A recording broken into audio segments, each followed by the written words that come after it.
Confia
sitrapanajana sitrapon'Andriamanitra izay ambarana amintsika sy tia ianantsika ao amin'ny teny manao aoka isika nadio tenantsika ho afaka mifahalatona rehetra na amin'ny nofo na amin'ny fanahy ka tanteraka ny fahamasinana amin'ny fahatahonana n'Andriamanitra. Amen. Sabatra ny mahitsy lalana izay manderaka ny lalana Jehovah, sabatra izay mitatrina ny lehibe ka mitadika amin'ny fo rehetra. Amen.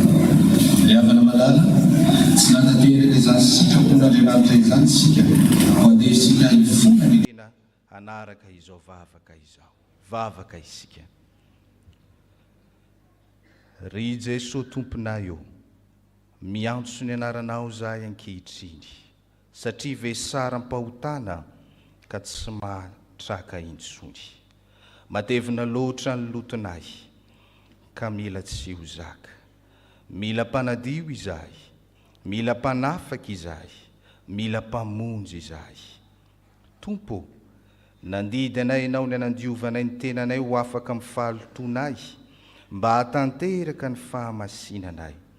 Saingy tsy nanadio tena velively izahay, fa nanampy ny alotonay aza ny nataonay, nanampy ny lainga sy ny fanaratsiana, ny fitaka sy ny fandratrana ny voaka tamin'ny vavanay izahay. Feno lotony aminay manontolo. Ny ranao ihany Jesosy no afaka nala ireny lotonay ireny, dia ny fahotanay sy ny tsy fahamarinanay. Ko mianta aminao ary izahay, mba sasao madio dia adio izahay, diovy izahay dia ho fotsy mangatsakatsaka, ovay ny toetranay, atao vola ty fahadiovana, ka iaina amin'ny fahamasinana. Amin'ny anaranao mahavonjy no anonana izany vavaka izany. Amen.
Sika ny hira 7:300 ny andininy voalohany sy ny andininy fahatelo.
ny Andriamanitra tompo itsika dia Andriamanitra fitiavana izay miaino ny fitarainantsika sy ny fifonantsika mandrakariva.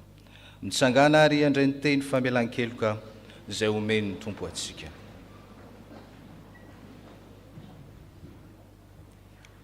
Fa voasoratra hoe maty ny anankiray hamonjy ny olona rehetra ka dia maty koa izy rehetra, ary maty hamonjy ny olona rehetra izy mba tsy ho velona ho an'ny tena ny intsony izay velona, fa ho an'izay efa maty sy nitsangana hamonjy azy. Koa raha misy olona ao amin'ny Kristy dia olom-baovao izy, efa lasa ny zavatra taloha, indreo efa tonga vaovao ireo. Amen. Koa ambara amin'ny anaran'i Jesosy Kristy ry havana, fa voavela ny elokareo midy eran'ny tompo.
Fifalianasika noho ny amin'izany famelan-keloka no raisitsika izany. Hiomana amin'ny liturjia ny tenin'Andriamanitra isika, ka ny hera 7:70 ny 9 sy ny 4 ao amin'ny fiarahana FFPM no iraintsika, ary ao anatin'izany no hitsangana hiakatra ety anoloana reo hamaky ny teny sy hivavaka.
Ravana malala amaky isiany ny teny soratra masina isika. Levitikosy 7:20 ny 1 hatramin'ny 4. Levitikosy 7:20 ny 1 hatramin'ny 4. Amin'ny anaran'i Jesosy, ary Jehovah niteny tamin'ny Mosesy ka nanao hoe: mitenena amin'ny fiangonana dia ny zanak'israely rehetra hoe aoka ho masina ianareo satria masina ao Jehovah Andriamanitrareo, satria matahotra ny reninareo, samy matahotra ny reninareo sy ny rainareo, ary tandremo ny sabatako, izaho no Jehovah Andriamanitrareo. Aza mivily anaraka ny Andriamanitra izy, ary aza manao Andriamanitra anidina ho anareo, izaho no Jehovah Andriamanitrareo.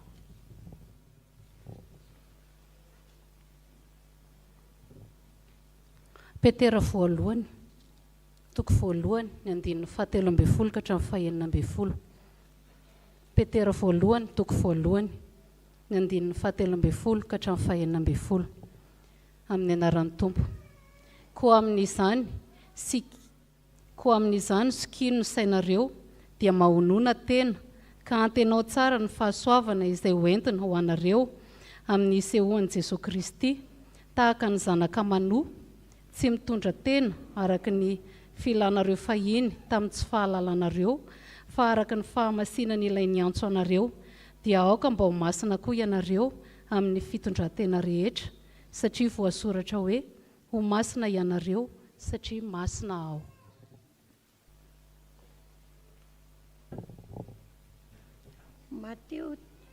Mateo toko fafito dia atao amin'ny araisika amin'ny andininy fahenina dia vakintsika eo am-pitsanganana.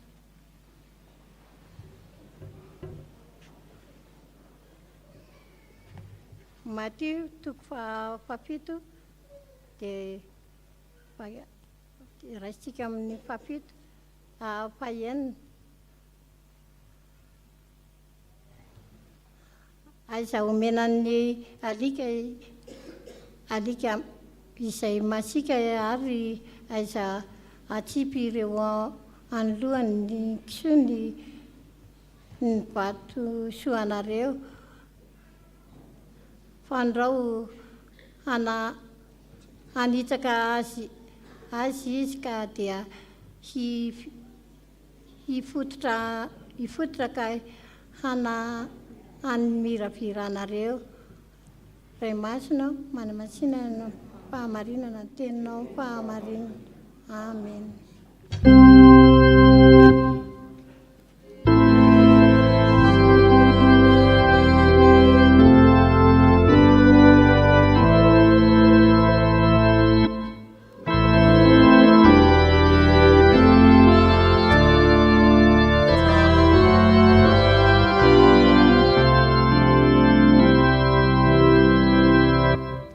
Ivavaka isika tompoko.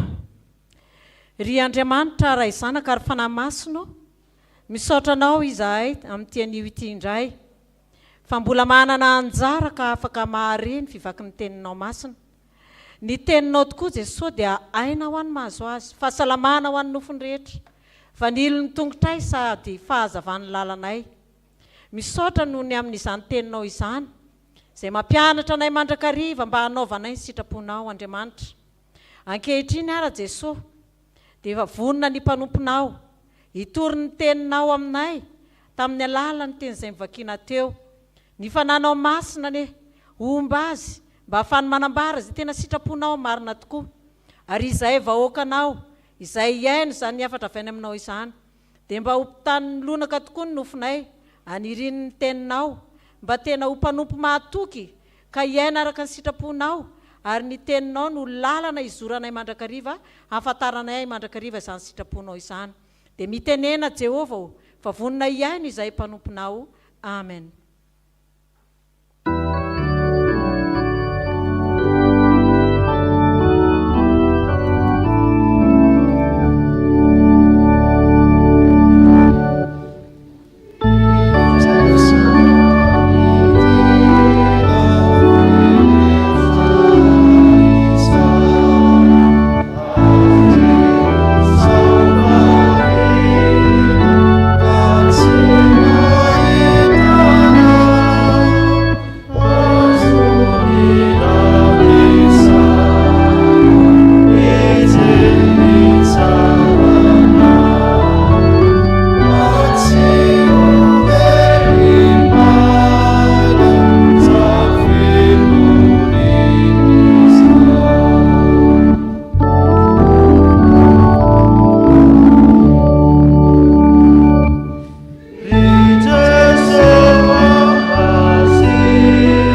ny fiangonana iaino ny sitrapon'Andriamanitra.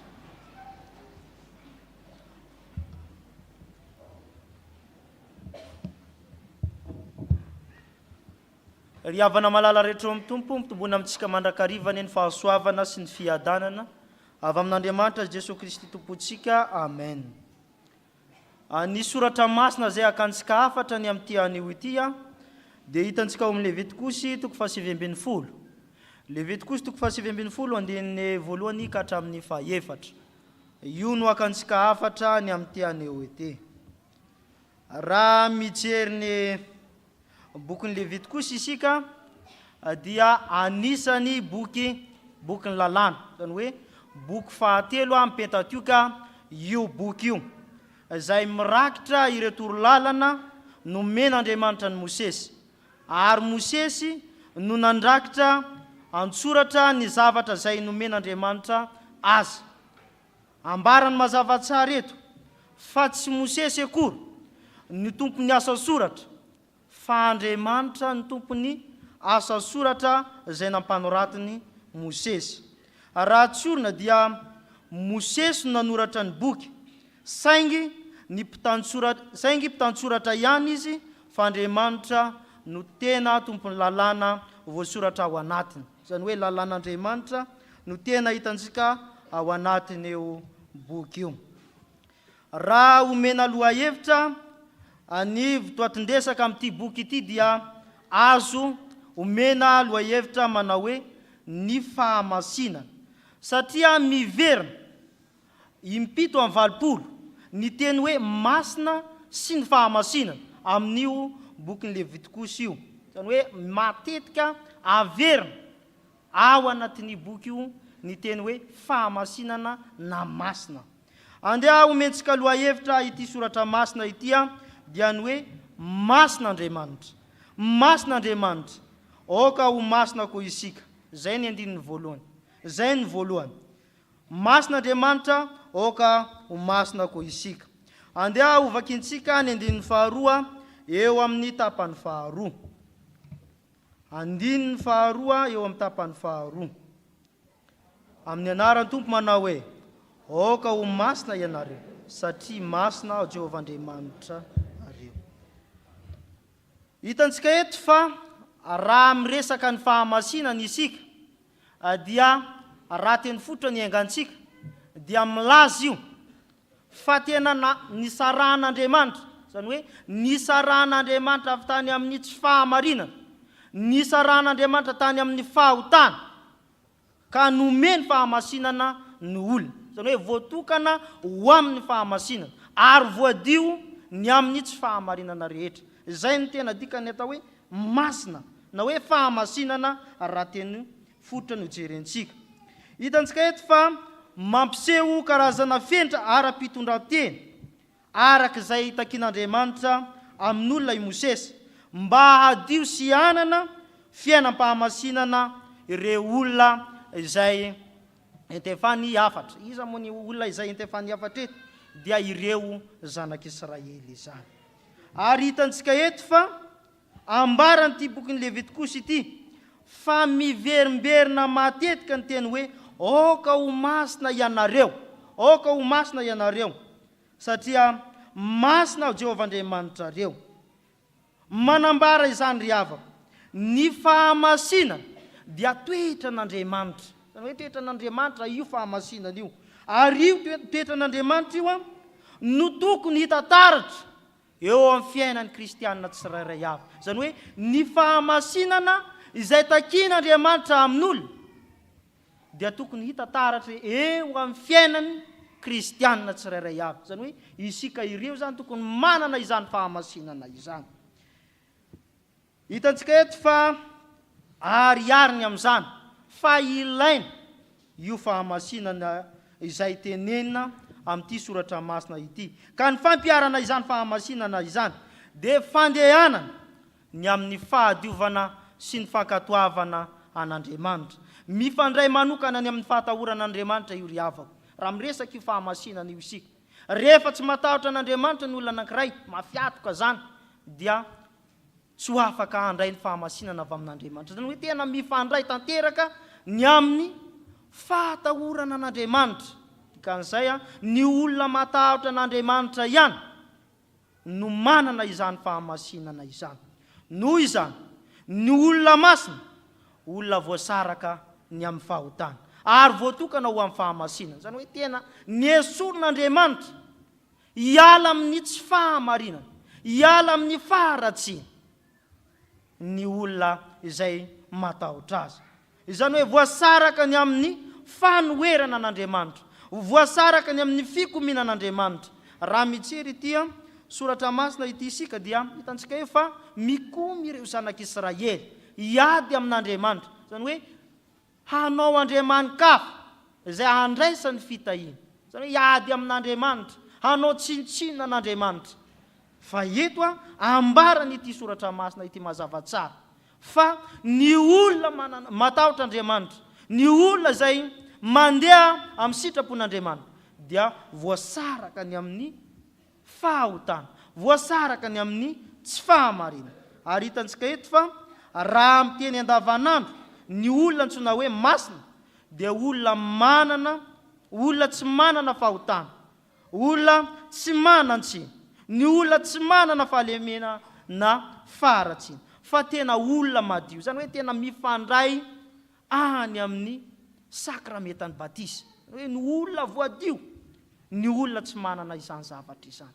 Ary isika tsirairay avy dia efa vita batisa. Zany hoe tokony hana ny fahadiovana eo ary tokony tsy hananareo zavatra ireo. Zany hoe fahalotona sy tsy fahamarinana rehetra, fa olona madio isika. Zany hoe olona hitoerany fahamasinana, olona hipetrahany fahamasinana, izay fahamasinana avy amin'Andriamanitra. Noho izany ry havako, ny fahamasinana dia tena mitaky ny fahadiovam-pitondran-tena avy amin'ny tsirairay avy. Ilaina ny manamasim-piainana ho an'Andriamanitra mba tena ho tsara kokoa ny fifandraisana eo amin'Andriamanitra sy isika kristiana. Ny olona masina ihany ry havako no afaka mifandray amin'Andriamanitra. Rehefa tsy manana io fahamasinana io isika dia tsy afaka hifandray amin'Andriamanitra. Ary izay ilay fanahy masina raisintsika fa mibatisa. Rehefa tsy manana io fahamasinana io isika tsy afaka hatakatra ny momba an'Andriamanitra. Zany hoe tsy ahafantatra an'Andriamanitra na oviana na oviana.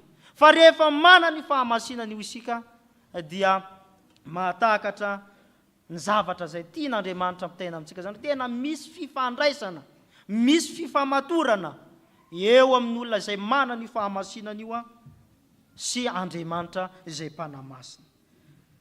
Sika tsirairay avy ry havako, mety samy manana ny fahalemena, mety samy manana ny fahadisoana eo amin'ny fiainantsika. Fa tadidio ry havako, ilaina ny miverina ao amin'Andriamanitra satria Andriamanitra ihany no afaka manamasina antsika. Amin'ny fomba ahoana no hiverenantsika amin'Andriamanitra? Ny amin'ny alalany fiainontsika ny tenin'Andriamanitra. Mety maro no zavatra isehony izany tenin'Andriamanitra. Mety famakiantsika ny Baiboly, ny fiainontsika ny tenin'ny soratra masina, ny toriteny maro samihafa, dia izany ihany ry havako no ahafahantsika miverina ny amin'ny fahamasinan'Andriamanitra. Satria masina ny tompontsika, mitaky fahamasinana tanteraka ny fanarahana azy. Ny olona rehefa te hanaraka ny tompo dia tokony manana izay fahamasinana izay. Fa rehefa tsy manana izay dia tsy afaka hanaraka azy satria masina izy. Ny faharoa ry havako dia zao: masina Andriamanitra ka tandremo ny sabatany. Masina Andriamanitra ka tandremo ny sabatany. Andeha ho vakiantsika ny andinin'ny fahatelo. Amin'ny anaran'ny tompo manao hoe: samia matahora ny renareo sy ny rainareo ary tandremo ny sabata. Izao ny Jehovah Andriamanitra areo. Hitantsika eto fa manambara amin'ny reto zanak'Israely reto Andriamanitra. Zany hoe Andriamanitra mihitsy no miteny ary endrika mandidy no ampiasain'Andriamanitra. Tandremo ny sabatako. Raha miresaka ity sabata ity isika dia azo avy tamin'ny matoan-teny hoe mitsahatra. Zany hoe tsy dia fampiasantsika matetika io teny io. Mitsahatra.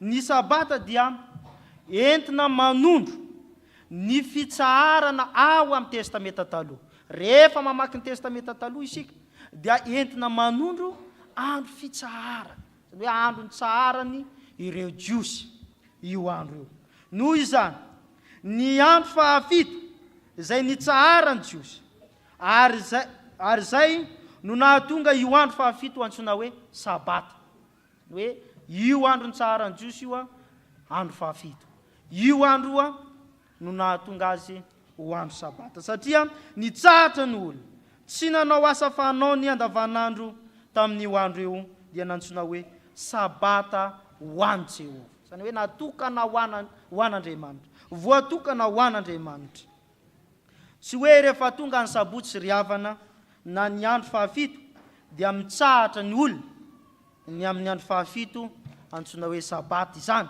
fa ny fitsahara no mahatonga ny anarana hoe sabata zany hoe le fitsaharana no mitondra ny sabata fa tsy ny sabata no mitondra ny fitsahara ary hitantsika miariary eto zany sabata hitantsika miariary eto fa ny fitsahara no mahatonga ny anarana hoe sabata fa tsy ny sabata no mitondra ny fitsaharana na manery atsika hitsahatra zany hoe tsy ilay sabata akory no manery atsika hitsahatra fa ny fitsaharana avy amin'Andriamanitra no manery atsika hitsahatra azavain'i Jesosy Kristy izany ry havako ao amin'ny Marika 2:7 andeha hovakintsika izany Marika 2:7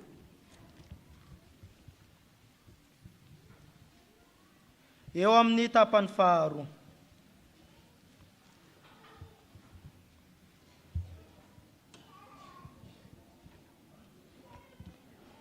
eo amin'ny tapany faharoa raha samy niarana hita andeha hovakintsika amin'ny anarany tompo manao hoe ny sabata no natao ho an'ny olona fa tsy ny olona ho an'ny sabata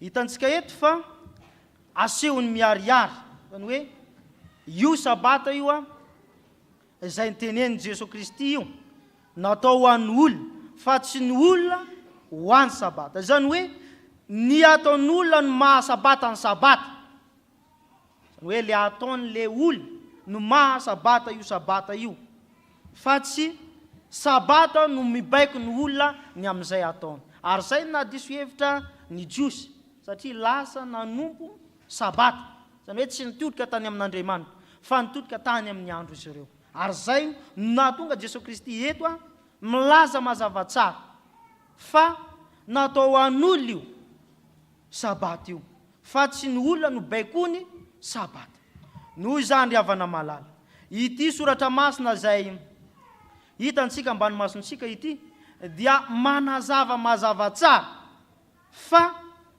ilaina ny fanajana ny andro fitsahara tena ilaina izany ary hitantsika eto fa ambara fa tandremo io ny hoe teny hoe tandremo raha miteny fototra mitazona ny hoe tazomy tsara io andro io ary tsy vitany hoe mitazona fa dinio sy hevero hoe mila mihevy tena sy mandiny tena ianareo ao anatin'io andro sabata io hoe tena mifamatotra tanteraka ao amin'Andriamanitra sy indraindray isika ry havako dia tsy mankatoy sabata io sabata antsika dia alahady ny andro ny tsaharantsika hoe tsy voatokana andro ray io fa rehefa nitsahatra ianao nanokana andro ray ho an'Andriamanitra dia sabata ho an'Andriamanitra izay sabata ho an'i Jehova izay sy indraindray isika tonga ato amin'ny fiangonana tsy mifantoka amin'ny fanampam-pivavahana fa maika hody ka biazan'ny kristianina manana zany toetra izany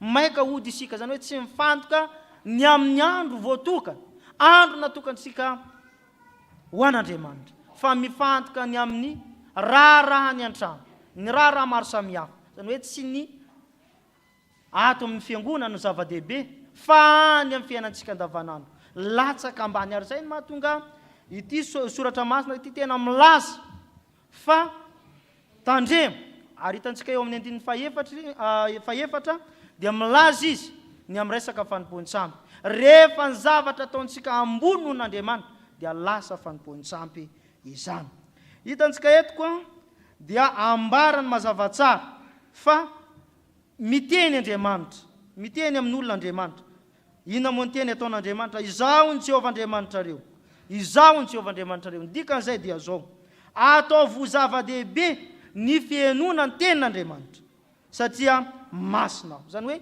rehefa amin'io andro sabaty io dia ataovo zava-dehibe ny fienontsika ny tenin'Andriamanitra, fa tsy ny any amin'ny fiainantsika, satria ity andro ray ity dia mba natokantsika ho an'Andriamanitra, fa ny andro enina natokana ho antsika hiasantsika. Tsy hoe tsy mivavaka isika ho anatin'izany, fa mivavaka sy mifandray amin'Andriamanitra, fa ity natokantsika hanamasinantsika ny tenantsika miaraka amin'Andriamanitra.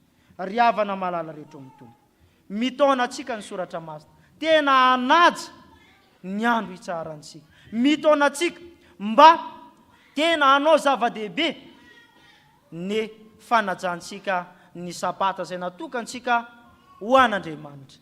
Ry havana malala rehetra mitombo, rehefa tonga amin'ity amin'Andriamanitra ity dia ataovo zava-dehibe ny fienona ny tenin'Andriamanitra, ataovo zava-dehibe ny fideranan'Andriamanitra, ataovo zava-dehibe ny fandraisantsika ny teny famelan-kely, ataovo zava-dehibe ny fotoana izay natokantsika ho an'Andriamanitra ray manontolo. Tsy indraindray isika mandeha any amin'ny tokantrano izay misy antsika tsy mahatsara fa nitondra zavatra nivoaka ity tranon'Andriamanitra ity. Kanefa ry havako, ampahatsevy ny soratra masina, isika tokony manaja ny atao hoe sabata sy ny andro fitsahara mba handraisantsika izany zavatra rehetrarehetra izany. Eto am-pamaranana ry havako dia masin'Andriamanitra, oka ho masina koa isika ny amin'ny fitondrantenantsika, ny amin'ny fiainantsika andavanandro. Masin'Andriamanitra tandremo ny sabata izay voatokana hanompontsika azy sy hanaovantsika ny asa fanompoana amin'izay andro voatokana ho azy. Dia ho an'Andriamanitra ireriny voninahitra, ho antsika kosa ny fiadanana. Amen.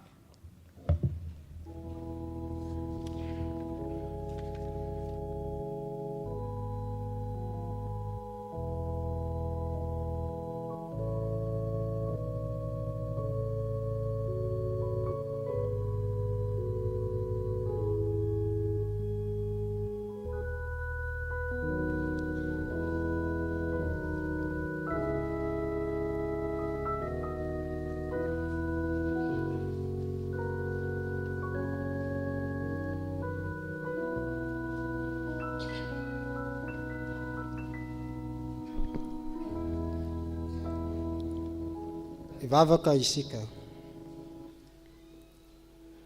misaotranao izay ry Andriamanitra tomponay eo, noho ny amin'ny teny izay nambaranao taminay tamin'ny alalan'ny mpanomponao ka nampitondrainao ny hafatra avy amin'izany teninao izany, teny izay manambara ny amin'ny fahamasinana izay toetrinao Andriamanitra, koa maha-Andriamanitra masinanao, dia nomenao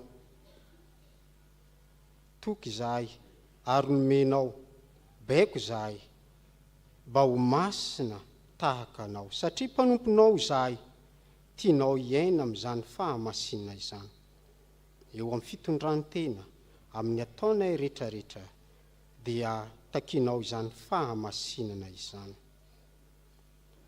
Ary maniraka anay ihany koa ianao sady mandidy anay ny mba hitandrina ny sabatanao izay andro natokana ho anao Andriamanitra, hanompona anao hivavahana aminao, koa mankasitraka indrindra tompony amin'izany teninao izany. Ankehitriny izahay dia vonina ny azona ny fahamasinana izay efa nomenao anay mba hamarika ny maha voatokana anay ho aninao Andriamanitra, ary tandrina ny sabatanao ka hanokana ny andro anankiray izay hivavahanay iarahanay miombona hatokanay ho anao Andriamanitra hanompona anao izany. Koa ankehitriny tompo izahay dia mivavaka ho an'ny fiangonana, mba tena fiangonana hanaja izany sabata izany, ka mba hanao zava-dehibe ny amin'ny fanompoam-pivavahana izay ho tanterahana amin'izany andro izany, fa tsy hanome vahana ny amin'ny raharahanay andavanandro, aoka ny kristianina rehetra tompo dia samy atsiary mandrikarivo fa zava-dehibe ny amin'ny fanomezan-danja izany andro voatokana ho anao Andriamanitra izany ka ivavahana aminao. Mivavaka tompo izahay ho amin'ny tompona andraikitra rehetra eto anivon'ny fiangonana. Ianao Andriamanitra ny an'olon-tsaina, an'olom-pahendrena ka ampitoetra izany fahamasinanao izany ka mba ahafahany tarika mandrakariva ny kristianina eto anivon'izao fiangonana izao. Tompo, ny fananao masinany, ny aokana masinanay tsirairay avy mba ahafahanay ifandray aminao satria tsy afaka ifandray aminao izay rehetra raha tsy manana izany fahamasinana izany.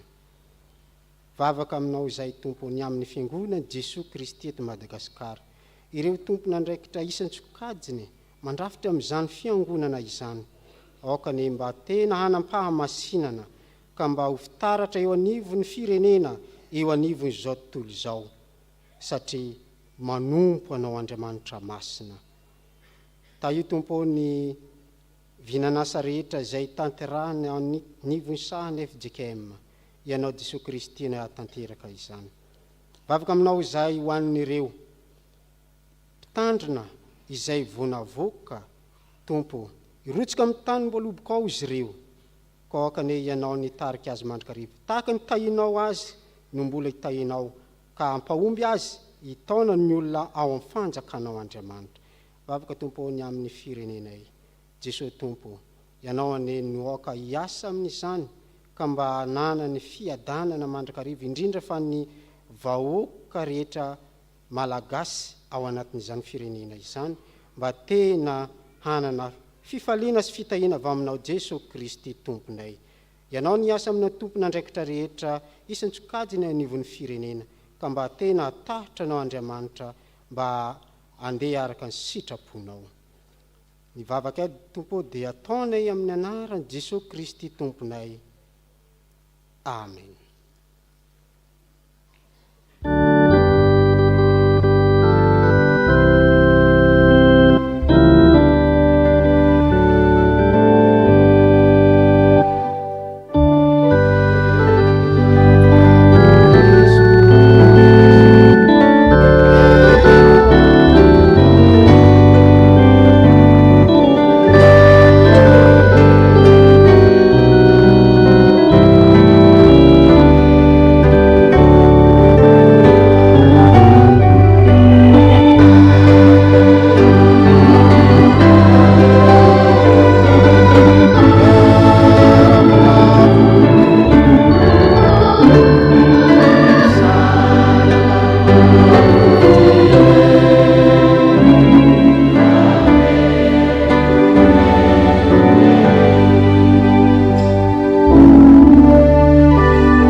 Isika anambara ny fanekempinoana kristianina izay ombonantsika amin'ny fiangonana manery zao tontolo zao, dia ny fanekempinoana apostolika ndeha hiarantsika manonona manao hoe minan'Andriamanitra ray tsy to mpanao lanitra sy ny tany ary mina Jesosy Kristy zanalay tokony natombontsika izay nitolotolona tamin'ny fanahy masina naterika ny marivitsiny nijanona nampitopilato nombona tamin'ny azo fijalena maty ka nalevo nidina amin'ny tany fiainantsika nitsanga tamin'ny maty tamin'ny andro fahatelo niakatra ho any an-danitra nipetraka eo ankavan'Andriamanitra ray tsy to avy any no aveny tsara ny velona sy ny maty mino fanahy masina fiangonana masiny maniry zao tontolo zao ny fiangonana masina ny famelan-kely fitsangana ny tenany maty ary fiaina mandrika zay aoka hipetraka fiangonana.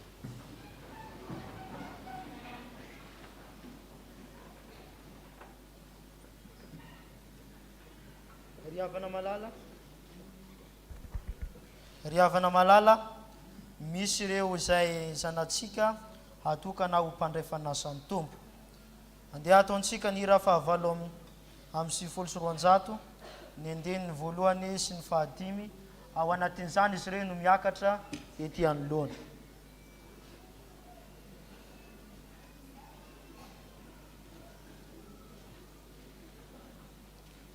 valo amin'ny 720 andeniny voalohany sy ny fahadimy.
riavana malala ao amin'ny tompo no ny fahasoavan'Andriamanitra sy ny fitondran'ny fiangonana dia fifaliana ho antsika nio ny andray ireto olomontsena hanampy ny tompo isan'andro amin'ny fiangonana ireto. Vavolombelon'ny fanekeny ireto olona ireto ny antso sy ny fitiavan'ny tompo azy isika ary miombona amin'ny fahatsarovana hanavao indray ny efa niantsona azy sy nandraisana antsika tsirairay avy ka nanaovantsika ny fanekena tsara teo maso ny fiangonana. Aoka ary isika ampiray ny fontsika sy ny fivavahantsika ny amin'ny fandraisana ireo avantsika ireto mba ho isan'ny Kristy ka iombona amin'ny fanasana masina efa nampianarina ny fotompin'ny kristianina araka ny soratra masina izy ireo ary manatanteraka ny fanekeny teo amin'ny batisa. Andeha hitsangana isika hivavaka.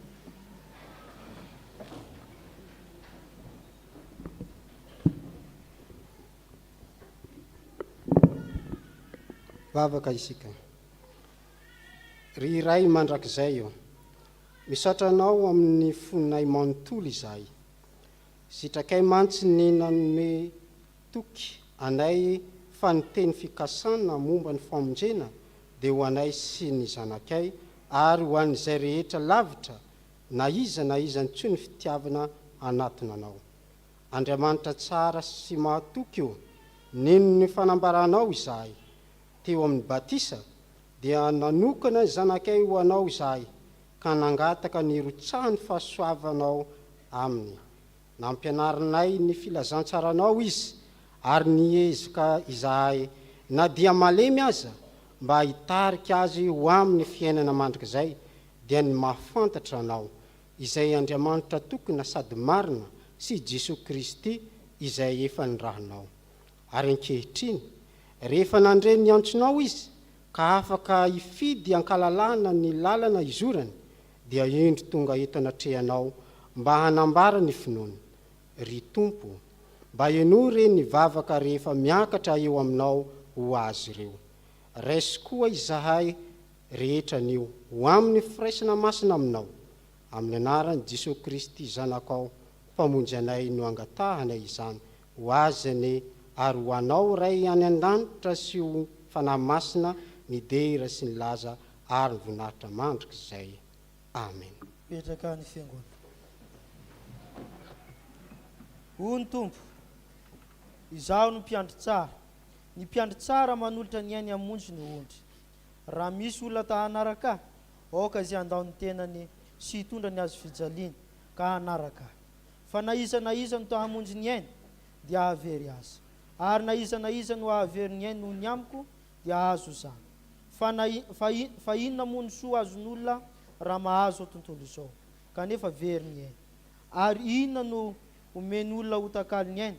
Fa na iza no hanao ny sitrapony raiko izay any an-danitra dia izy no raha lako sy anabaviko ary reny. Ary amin'izany nahazovo no hanaiky ahy eo anatrehan'olona dia ekeko kosa eo anatrehan-draiko izay any an-danitra. Nahazovo no andao ahy eo anatrehan'olona dia ho lavo kosa izy eo anatrehan-draiko izay any an-danitra. Mangataka anareo ary izahay ry havana malala mba hamaly ny fanekeny ilain'ny fiangonana amin'izay rehetra teo ho anisany.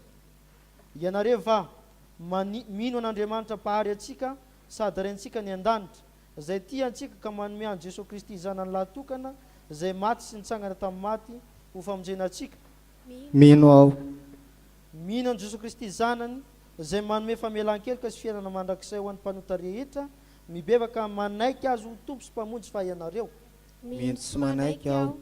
Moa ianareo va manaiky ho an'ny tenanareo sy ny faneken'ny batisa izay nandraisanareo ny fanomezan'ny fanahy masina mba hizoranareo amin'ny alalan'ny fiainany kristiana ka ho tia an'Andriamanitra sy hankatony sy sitrapony ary hatsara fa nivavaka sy ny famakinan'ny baiboly ary ny famonjeny fampivavahana sy ny fanasana masina no adidy sa tompotsony mino. Manaiky ny ody sy hankatoa aho. Aoka ry anareo androso amin'ny fanambarana nampahabe maso ny finoanareo sy ny fanekenareo ny tompo eo anatrehany ireto vavolombela ireto. Mangataka anareo todika any amin'ny fiangonana. Izao Randriana Solo Miora Patrisia. Izao Nataniela Navenotsitraka dia manaiky sy mino fa i Jesosy no tompoko sy mpamonjy ahy. Voavela ny heloko ary azoko ny famonjena ka ekeko ny ody sy hanompo azy amin'ny foko rehetra. Manaiky mikevitra aho ny handray ny fanasan'ny tompo izay anehoany mino ny faneken'ny famonjena sy ny fampihavanana nataon'i Jesosy Kristy. Ekeko fa ny soratra masina no anambaran'ny tompo amin'ny fiangonana sy ny mpino tsirairay ny sitrapony ka ezaka aho eo ambany fitarihan'ny fanahy masina ny andinika azy sy azoto amin'ny fanarahana fampianarana amin'ny fomba samihafa, fiarahany vavaka, toriteny, fiarahany mandinika soratra masina sy ny sisa. Amin'ny maha-isa mino ahy dia ataoko zava-dehibe sady voalohany ny fitandronan'ny voninahitr'Andriamanitra dia ho amin'ny fitondran-tenako ary ezaka aho hampiasa ireo talenta sy fanomezam-pahasoavana nomeny ahy mba hanompoako azy eto amin'ny fiangonana sy amin'ny toerana rehetra alehako. Herin'Andriamanitra no iakinako ahatanterako izany rehetra izany. Amen. Mangataka anareo fandimby lohalika eto.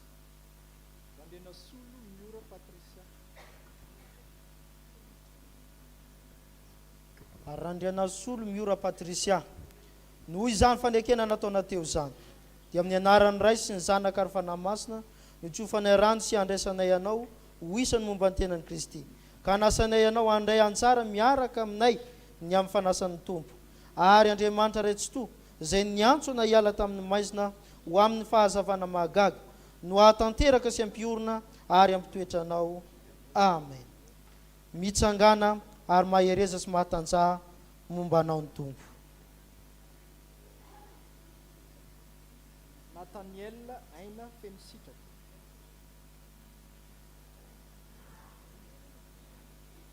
Nataniela Aina Fenositraka.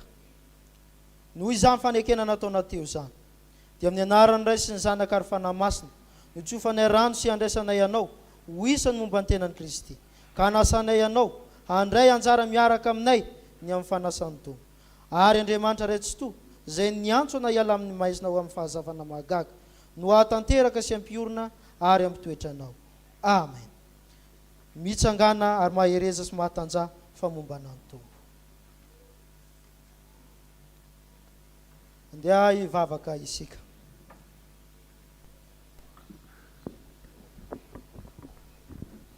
Vavaka isika. Ry Tompo Andriamanitra io, nisotranao izay noho ity ora, nomenao iainana eto anatrehanao ity. Apetraka eto eo an-tananao ireto mpanomponao ireto, izay vao avy nanamafy ampahibe maso ny fanekeny taminao. Ianao ry Andriamanitra ray io no niantso azy, ka namaly izany antsonao izany izy. Taio ny fanapaha-keviny hitoetra amin'ny fahatokinanao, ka mba homeo azy ny hery aretany amin'izany noho ny fanahinao masina. Ianao ihany no aoka anomana azy anatona ny latabatra ao masina sy ampiditra azy amin'ny firaisana amin'ny zanakao. Ataovy marina ny fibeba, matanjaka ny finoana, tsy azozongozonina ny fanantenany ary mahery ny fitiavana. Aoka hifikitra mafy amin'ny marina izay mahavonjy izy, ka hiasa lalandava mba hitombony amin'ny fahalalana izany, ary sehony amin'ny kery mandrakariva eo anatrehan'izao tontolo izao ho vavolombelona amin'ny teniny sy ny asany.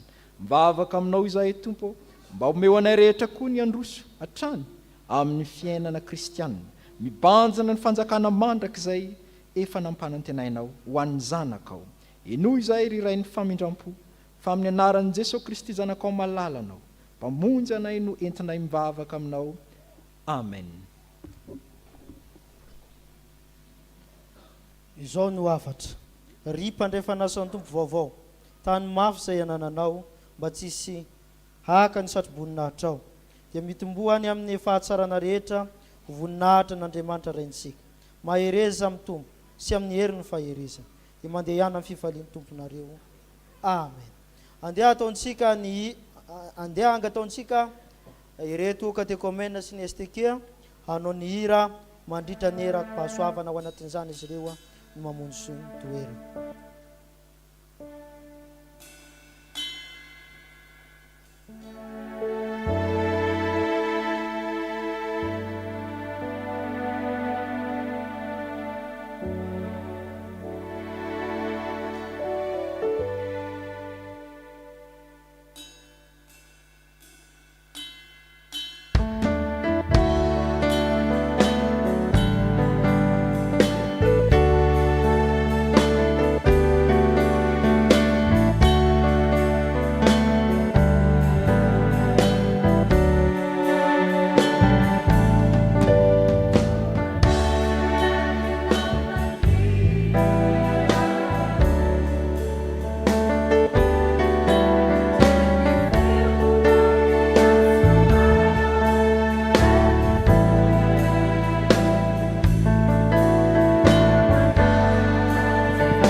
Areto ita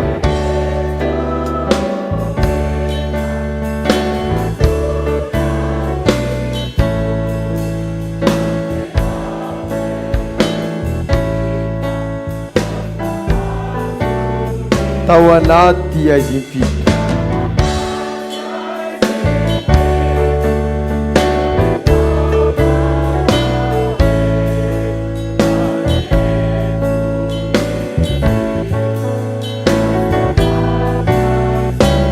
areto hita.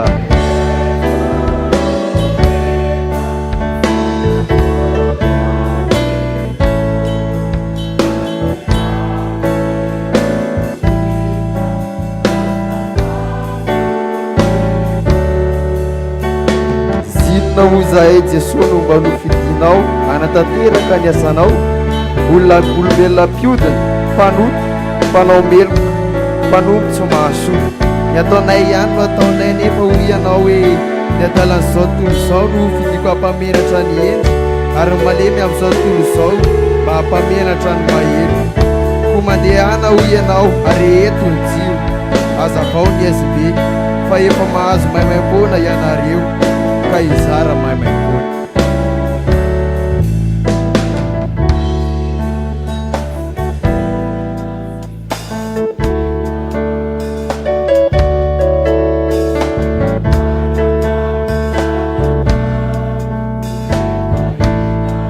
Ao anaty fisedrana nisy fanesy,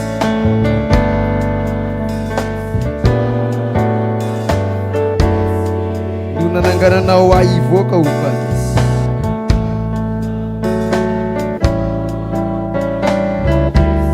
Karambola omenao tombonandro hatrany a Jesosy a,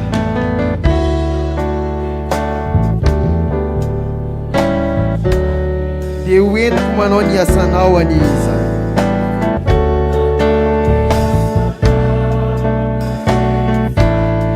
Raha mbola omenao vatana afaka hiasa,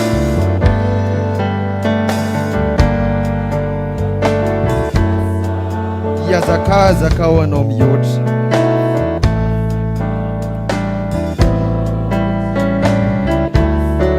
Tao anaty aizy impito,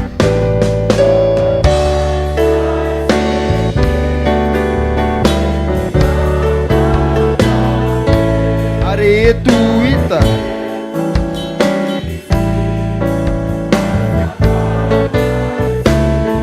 Areto hita.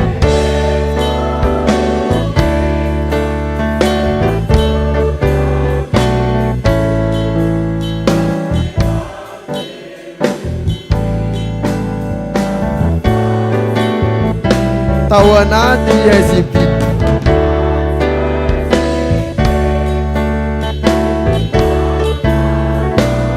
areto ny jiro.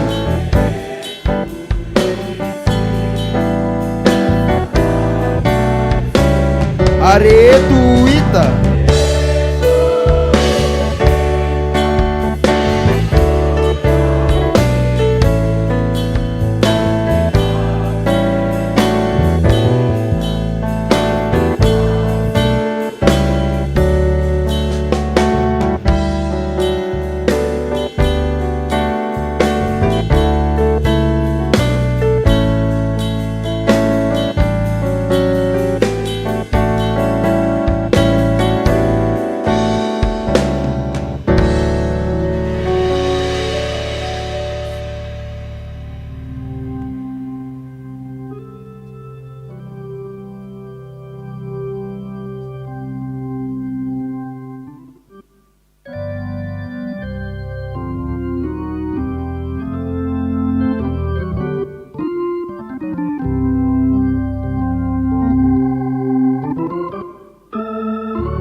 tonga eo amin'ny fotoana androjom-bavaka isika izao, angatahana ireto olona ireto hitsangany any amin'ny toerana ny manana ny marary,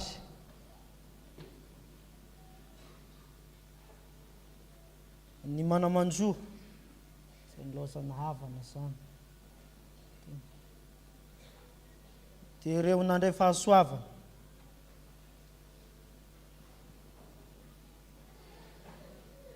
izay manana tsingerin-taona ny amin'ity volana ty.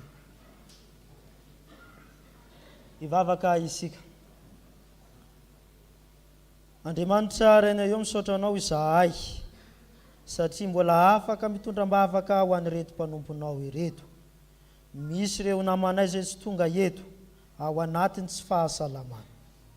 Kehitriny Andriamanitra, indreto izay mitondram-bavaka ho azy ireo, ianao ilay tompony hery, tompony fahasalamana, no angatahany hanome hery azy sy fahasalamana ho azy, satria izany ny etaetany sy ny faniriany. Kehitriny koa Tompo, tondram-bavaka ho an'ireo izay namanay, laozany avantiny, ianao tokony ho ampahery azy ireny, atao fantany fa tsy mifara hatreo amin'ny fahafatesana ny fiainana. Velomy ny fanantenana izay ao anatiny, ianao no angatahanay homba azy mandrakariva mba hananany izany fanantenana izany. Kehitriny koa Tompo, tondram-bavaka ho an'ireo mpanomponao izay nahazo fahasoavana avy taminao. Maro izy ireny, ianao no mahalala azy ireny. Kehitriny te hisaotra anao izy ireo, anatona anao, hanolotra ny fony noho ny zavatsoa nataona taminy, raiso ny fisaorana izy ireo. Kehitriny Tompo, tondram-bavaka ho an'ireo mpanomponao izay tsingerina amin'ity volana ity ny taona, ianao ilay efa nitantana azy hatr'izay, ianao efa nitay azy, nomba azy, no angatahana hitantana azy, ianao no hanolo-tsaina, fahendreny, fahalalana, fahasalamana, mba hahafahany mamakivaky indray ny taona manaraka ary taona izay omena ho azy manontolo. Metraka feno am-pelantananao ho an'ireo mpanomponao ireo, ianao tokoa no omba azy ireo, hitay azy ireo ary hiaro azy ireo ny amin'ny asany ratsy. Metraka feno am-pelantananao zany vavaka izany, ataony amin'ny anaran'i Jesosy Kristy Tomponay. Amen. Mahazo toerana.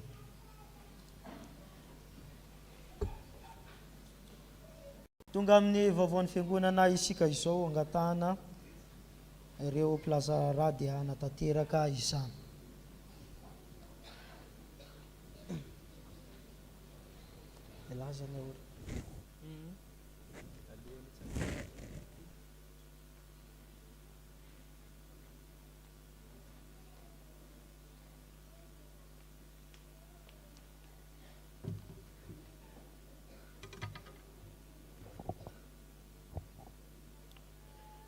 Ny tompo loharano fiadanana ne hanome fiadanana mandrakariva amin'ny zavatra rehetra.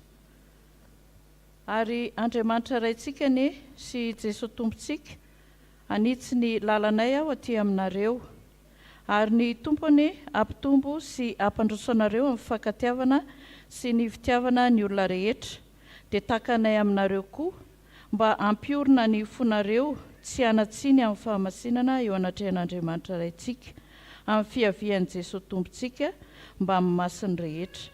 Tesalonianina voalohany 4:1-12 ka hatramin'ny 7:12. Toy izao indray ny vaovao iray tamin'izao maraina izao.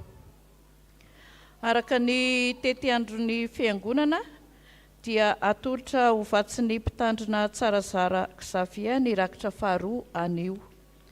Isy ihany koa ny fivoriana tsy ara-potoanan'ny braon fiangonana ny alahady 12 ny volana aogostra amin'ny 7 ora maraina ary mipihevitra ra amin'ny 7 ora maraina, manantena ny fahatongavantsika. Filazana fitaovana tsy ilaina intsony. Araka ny efa voalaza tamin'ny vaovao-piangonana dia misy fivarotana fitaovana efa tsy ilaina intsony ho antsika kristiana eto amin'ny chapelle militaire ka toy izao ny andinindininy: boiron 3 metatra 20 isa 30 000 ariary, fer corner 20 x 20 4 isa 60 000 ariary, rampe métallique 3 metatra anankiray 40 000 ariary, potikazo sy vy isan-karazany miampy latabatra tapaka tongotra anankiroa 150 000 ariary. Azo vidiana miaraka ireo ka mitentina 280 000 ariary izy ireo. Azo vidiana tokatokana ihany koa araka ny safiditsika. Ho an'ireo zelina dia azo jerena ao amin'ny sous-sol ary afaka mangataka fanampim-panazavana amin'ny tonton Tahina sy Taty Nadia. Misy ny famantaranandro izay latsaka izay tompony mandalo amin'ny Brownie secrétariat. Misy ihany koa boky firanadino amin'ny anarany Nivonandrasana Vanita Carino. Vaovao avy amin'ny sampana. Ny komite mifankalazana fa 5 taona ny sampana VFL. Misaotra an'Andriamanitra lehibe fa vita soamantsara ny sakafo fiarahan'ny faly. Ivony fankalazana fa 5 taona ny sampana. Ary misaotra ny mpitandrina ny bureau fiangonana ny sampana sampanasa ary ny fikambanana rehetra ny fiangonana manontolo tamin'ny fanotronana sy ny fanohanana. Andriamanitra manankaream-pahasoavana ne amaly fitiantsika rehetra ho an'Andriamanitra irery ihany ny voninahitra. Komitiny liturjia fiadanana. Ampatsahivana isika komitiny liturjia ny amin'ny fivoriana izay fanaontsika isaky ny alahady voalohany volana aorian'ny fanompoam-pivavahana, koa iangaviana isika mba ho avy antsoina amin'izany ihany koa ny voameraram-panahy isan-tsampana tahiny tompo. Sampanasa fitoriana filazantsara finaritra. Mandehana any amin'izao tontolo izao ka mitoria ny filazantsara amin'ny olombelona rehetra. Fampatsahivana hontanterahana amin'ny alakamisy 9 volana aogositra hatramin'ny alahady 1 volana aogositra ho avy izao ny tafika masina lehibe ho an'ny fiangonana izay tanterahana any Antsiromandidy. Ka ny fiangana dia ny alakamisy ho avy izao amin'ny 7 ora maraina ny fahatongavana eto am-piangonana ary miverina ny alahady aorian'ny fanompoam-pivavahana. Mangatabavaka avy amintsika mpianakavin'ny finoana amin'ny fiatrehana izany asa masina izany samy ho tahin'ny tompo. Sampana mpanazava stily. Misaotra an'Andriamanitra lehibe isika fa totosa soamantsara ny alahady 7 volana Jolay lasa teo ny fisariana ny tohana skoto. Isaorana isika kristiana manontolo izay nanohana ka nandray anjara tamin'ny fifidianana tapakila. Nahatratra 500 ny tapakila lafo ka nazahoana vola 1,750,000 ariary. Ny vokatry ny fisariana dia atao petadrindrina ao ivelan'ny fiangonana.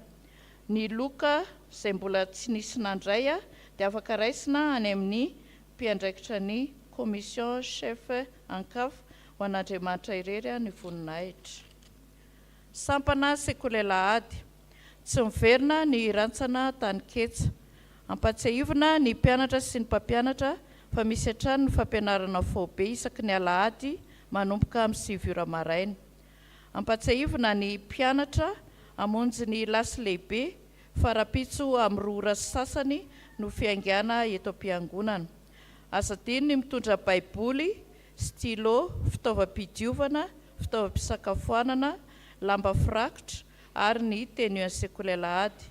Ny fiverenana dia ny alakamisy amin'ny 4 ora hariva eto am-piangonana ihany. Sampana dorkasy fiadanana. Verina ny mpikambana rehetra ny hariva amin'ny 3 ora sasany, alarobia hariva amin'ny 2 ora sasany ary ny sabotsy maraina amin'ny 7 ora sasany. Rakim-pisaorana. Fa raha izao sy ny ankonako kosa dia hanompo an'i Jehovah izahay. Rakim-pisaorana atolotra ho an'ny Dr Révérend Rakotodzafy Mikaela Menankavy. Atolotra ampifaliana ny pasteur Razakarivoany Charlot. Ary atolotra ho an'ireo mpitandrina mizatra rà. Izao ilazan'i Jehovah hoe fialofako sy batery fiarovana ho ahy izy ary Andriamanitro izay tokiako. Atolotra ho an'ny VFL Dorcasy Safif. izay indray vaovavoaray tamin'ny somaraina izao voninahitra ho azy irery ihany.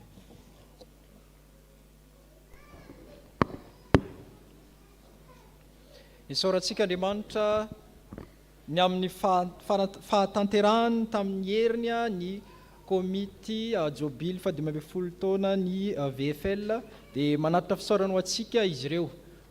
Misaotra ny fiangonana, misaotra ny olona rehetra izay tonga nanotrona tamin'izany nandray anjarany, misy moa tsy tonga noho ny adidy maro samihafa dia isaorana itsika tsirairay avy ampitao amin'izareo any. Ho tonga eto ihany ny tatitra fa aorian'ny fivorin'ny komity jobily 15 taona ary iarahan'izy ireo amin'ny VFL moa izany dia aorian'izay avao miakatra eto zareo amin'ny fotoana mamety azy anao ny tatitra.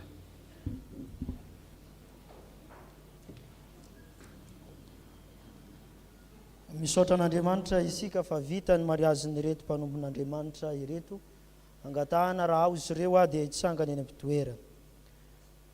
Ny Zakatina Hervelo Mario sy Razafindrahasy Mahary ry zareo. Miarabanareo ny fiangonana sady mitondra mbavaka ny tokantranonareo. Mahazao toerana. Arakotoarso mahandry andry ampanomezana sy andry atsory ary malala anta reo zareo. Miarabanareo ny fiangonana sady mitondra mbavaka nareo. Atonga amin'ny fotoana andrakitry isika zao angatahana ny antoko-pira anao ny herany.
Saneo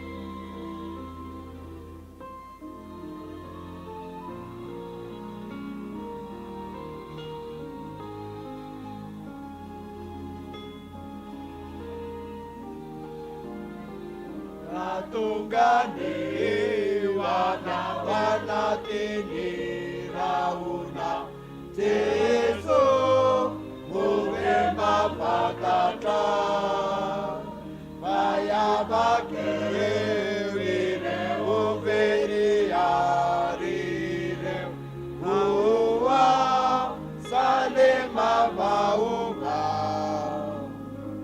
dosasa nebeireu eluka ariaka ene anawari saufya magana ana melukana nira nalataniketi nisasa nibeireu seluka ariaka ene anawari saufya magana ana melukana nira nalataniketi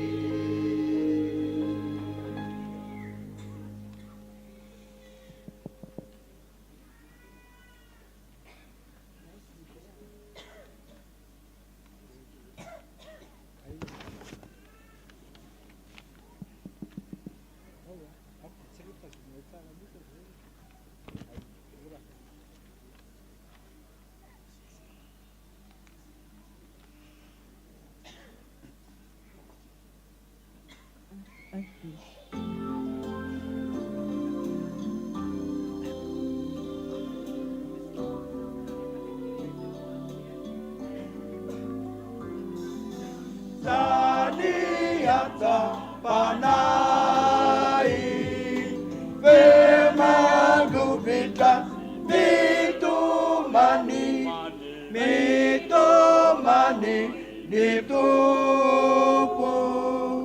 Yaninalatada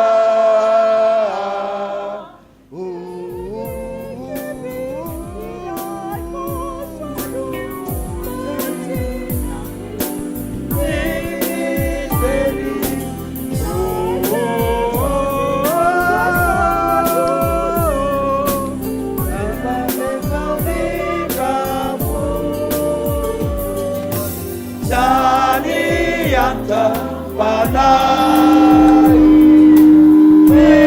Femagubita Mitumani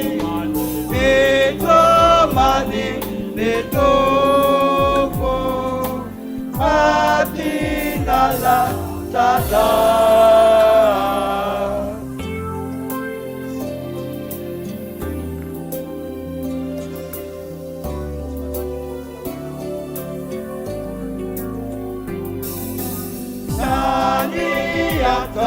panai ira sutuku ira kantu uanau si ua ira tema baba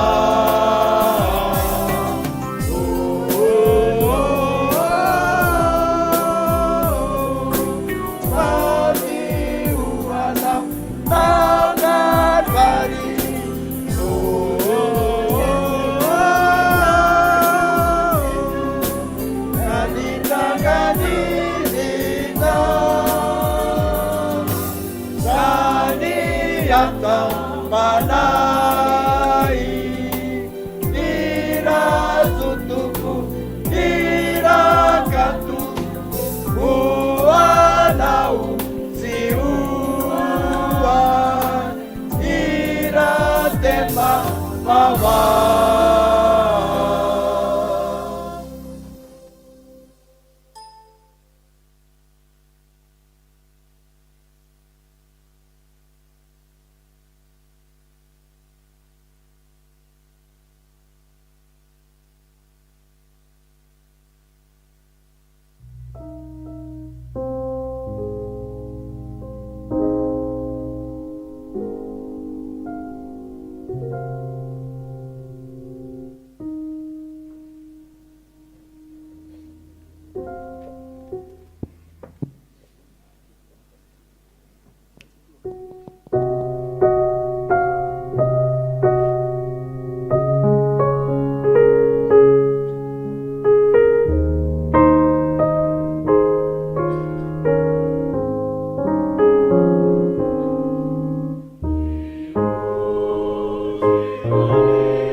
hipetraka ny fiangonana.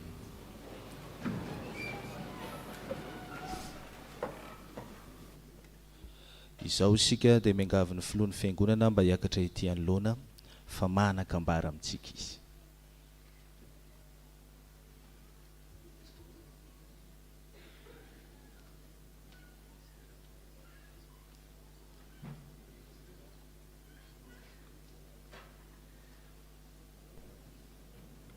Eo amintsika rehetra ny ry havana ny fahasoavana sy fiadanana avy amin'Andriamanitra ray sy Jesosy Kristy tompo sy mpamonjy atsika.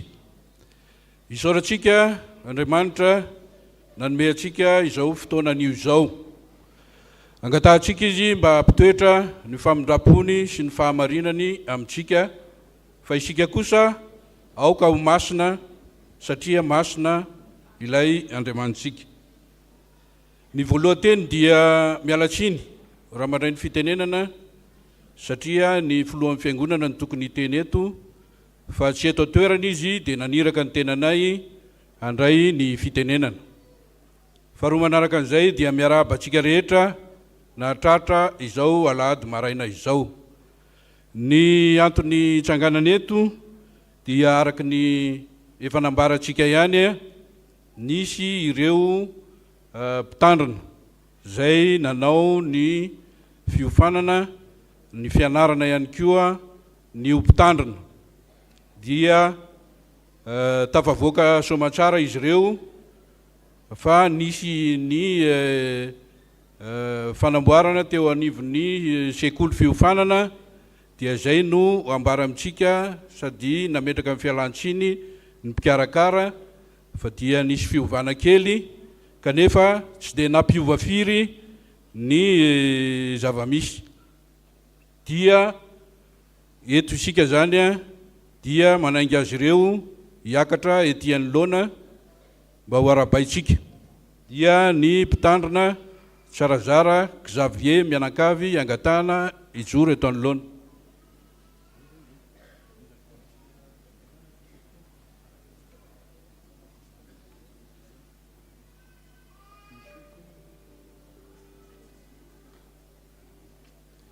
Ya manaraka an'izay ihany koa misy ny pasteur Daniela, fa tsy eto antoerana izy dia nametraka ny fialantsiny.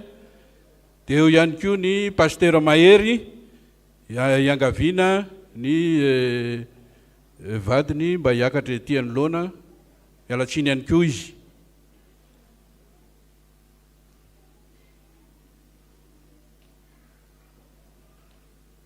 Ireo zany ireo nahavita ny fianarana ho mpitandrina, tafavoaka somatsara, indrindra moa ny arahantsika nahita fivoahany tany Antsahamanitra.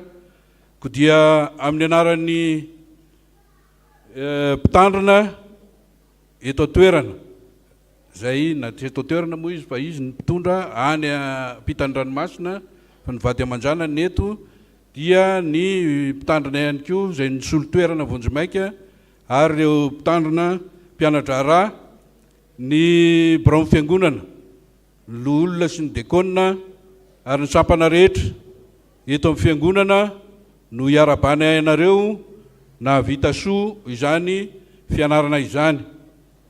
Nivoaka ho mpitandrina ary andray ny fitantanana ny fiangonana, dia fiangonan'Andriamanitra izay ivavahantsika.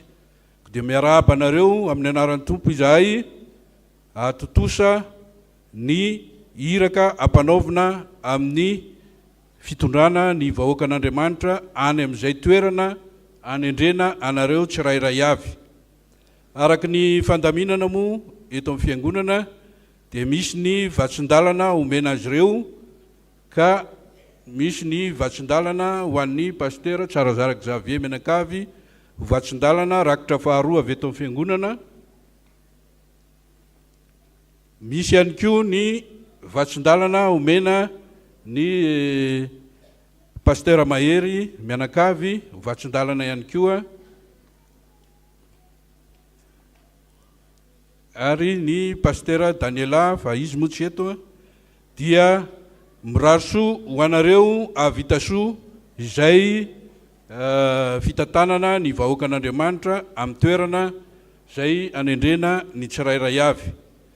Ankehitriny dia andray tanana azy isika dia miangavy ny vadiny docteur pasteur hiakatra ety anoloana, ny pasteur zay eto toerana ary ny lolona sy ny barao fiangonana andray tanana azy ireo tompoko.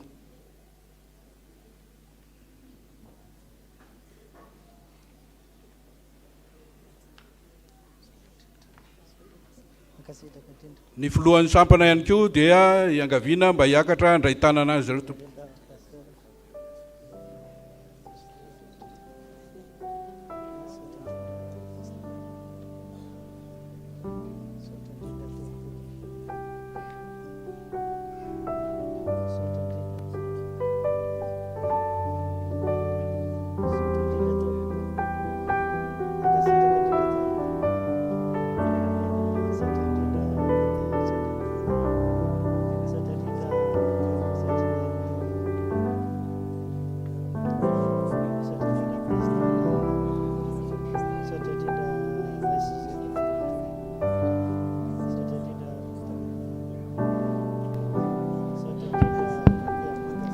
Tsara moa zany ny mafantatra fa i pasteur Xavier zany dia any Ambatondrazaka synodapartany Ambatondrazaka vaovao, dia any Amerimandroso ny misy anazy.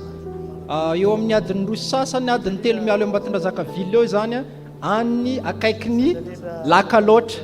Rehefa tonga any zany pasteur Xavier dia mety misy manontany, o pasteur sao dia mba mena barawa ianao, zany mety ho azy vao maika mengeza sy mebogosy izy rehefa tonga any. Ary pasteur Daniela kosa Ambatondrazaka ihany izy fa pitatsimo any aloatra Crom any amin'ny renivohitra Sotodapartany, renivohitra Sotodapartany zany dia ino moa izay Aparafaravola any aloatra Crom zany Sotodapartany misy anazy.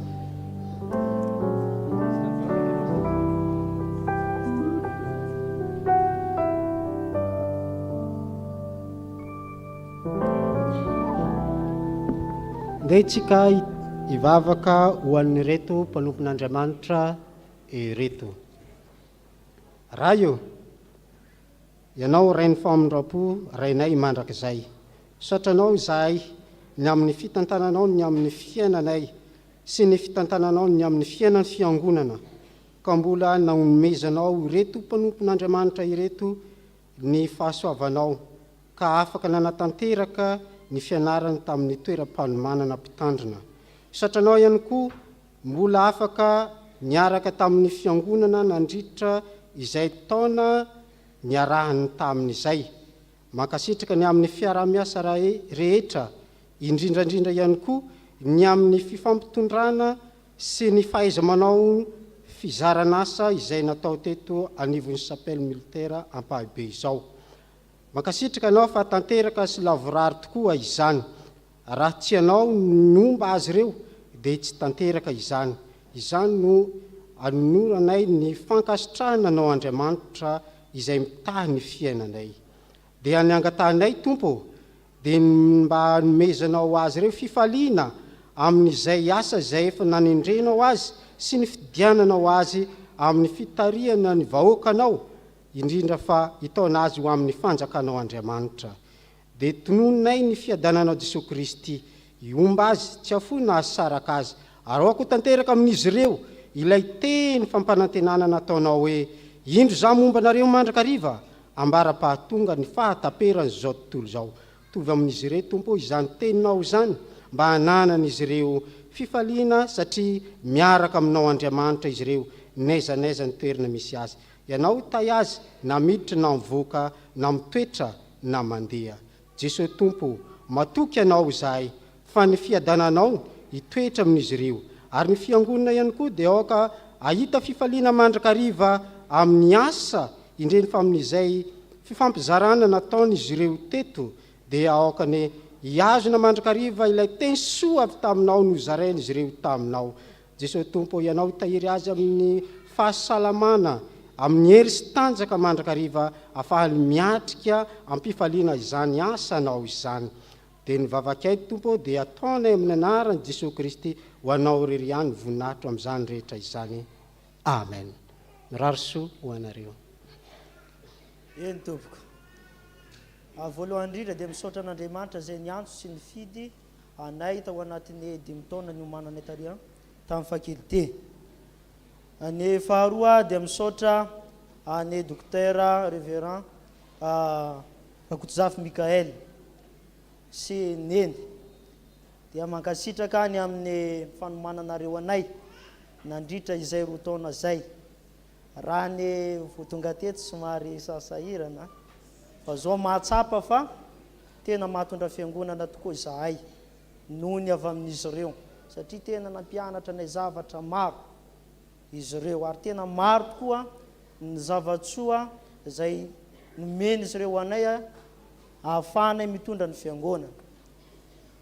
Misaotra ny pasteur izay mpisolo toerana koa izahay izay manampy ny amin'ny zavatra rehetra koa ny amin'ny fampianarana amin'ny fitondrana fiangonana. Misaotra reo mpiara-miasa reto izay miomana eto amin'ny fiangonana. Dia misaotra ny bureau ny fiangonana izay taritiny filoha ka sitraka nareny amin'ny fanohanana rehetra. Misaotra ireo diakona sy ny loholona.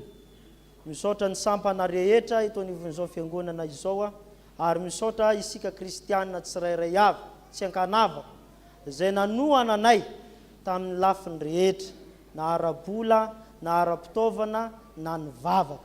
Mankasitraka nareo tompoko fa tsy voavalinay ny fitiavana izay naseho nareo taminay fa Andriamanitra tokoa no amaly izany fitiavana izany. Araka izay nytenenin'ny pasteur teo voatendry any Ambatondrazaka vaovao zahay dia vanginareo any amin'ny faritry miaromandroso iny amin'iny zany misy anay. Dia mankasitraka indrindra tompo dia miraro soa indrindra dia ho an'Andriamanitra ireny voninahitra. Amen.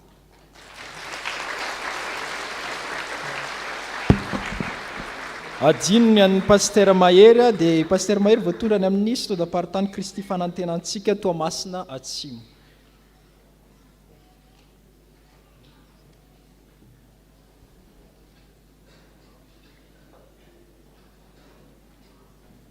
Andeha ataontsika eo ampitsanganana ny hera voalahatra milohan'ny sodrano sy aorian'ny sodrano.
ary andriamanitra ny fiadanana ny amasina anareo samotanteraka ka aoka arovana avokoa ny fanahinareo sy ny ainareo ary ny tenanareo tanteraka tsy anantsiny amin'ny fihavian'i Jesosy Kristy tompontsika. Amen.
ho an'andriamanitra irerin'ny voninahitra ny anaran'ny Ray sy ny Zanaka ary ny fanahy masina. Raha misy ny vahiny mpandray fanasan'ny tompo tonga eto angatanay iombona aminay ny amin'izao fanasana masina izao.